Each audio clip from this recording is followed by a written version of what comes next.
ನಮಸ್ತೆ ವೀಕ್ಷಕರೇ, ನಿಮ್ಗೆ ಯಾರಾದರೂ ಇಗ್ನೋರ್ ಮಾಡ್ತಾ ಇದ್ರೆ, ನಿಮ್ಮ ಮಾತಿಗೆ ಬೆಲೆ ಕೊಡ್ತಾ ಇಲ್ಲ, ನೀವು ಪ್ರೀತಿಸಿದವ್ರು ನಿಮ್ಮ ಹತ್ರ ಮಾತಾಡ್ತಾ ಇಲ್ಲ, ಅಥವಾ ಮನೆಯಲ್ಲಿ ಹೆಂಡತಿ ಹೇಳಿದ ಮಾತು ಕೇಳ್ತಾ ಇಲ್ಲ, ಗಂಡ ಕಿರಿಕಿರಿ ಮಾಡ್ತಾ ಇದ್ದಾರೆ ಮನೆಯಲ್ಲಿ ಅಂದರೆ ಈ ತಂತ್ರ ಮಾಡಿ. ನೀವು ರಾತ್ರಿ ಮಲಗುವಾಗ ವೀಕ್ಷಕರೇ ಈ ಮಂತ್ರವನ್ನು ನಿಮ್ಮ ಎಡಗಾಲಿನ ಪಾದಕ್ಕೆ ಬರ್ಕೋಬೇಕು.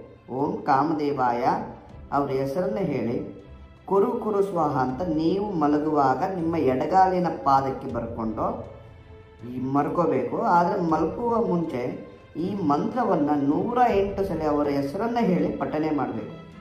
ವಿಡಿಯೋದಲ್ಲಿ ಕಾಣಿಸ್ತಾ ಇದೆ. ಓಂ ಕಾಮದೇವಾಯ ಅವರ ಹೆಸರನ್ನು ಹೇಳಿ ಕುರು ಕುರು ಸ್ವಾಹ ಅಂತ 108 ಸಲ ಪಠನೆ ಮಾಡಿ ನಿಮ್ಮ ಎಡಗಾಲಿಗೆ ಬರ್ಕೊಂಡು ಮಲಗಿ. ಯಾರು ನಿಮ್ಗೆ ಮಾತಾಡ್ಸೋದಿರೋ, ಯಾರು ಇಗ್ನೋರ್ ಮಾಡ್ತಾ ಇದ್ದಾರೋ ಅವರೇ ಬಂದು ಮಾತಾಡಿಸ್ತಾರೆ. ನಮಸ್ಕಾರ. ನಮಸ್ಕಾರ ವೀಕ್ಷಕರೇ, ನೀವು ನೋಡುತ್ತಿರುವುದು ಕೇರಳದ ಅಘೋರ ಅತಂತ್ರ ವೈಶ್ಯಂ ಪೂಜಾ ವಿಧಿವಿಧಾನ.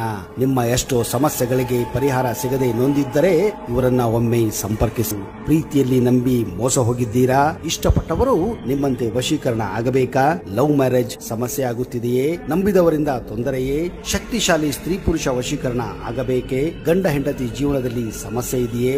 ಅಘೋರ ದುಷ್ಟಶಕ್ತಿ ನಿಮ್ಮನ್ನು ಕಾಡುತ್ತಿದೆಯೇ? ಚಿಂತಿಸಬೇಡಿ ವೀಕ್ಷಕರೇ, ಈ ಕೂಡಲೇ ಈ ನಂಬರ್ಗೆ ಕರೆ ಮಾಡಿ.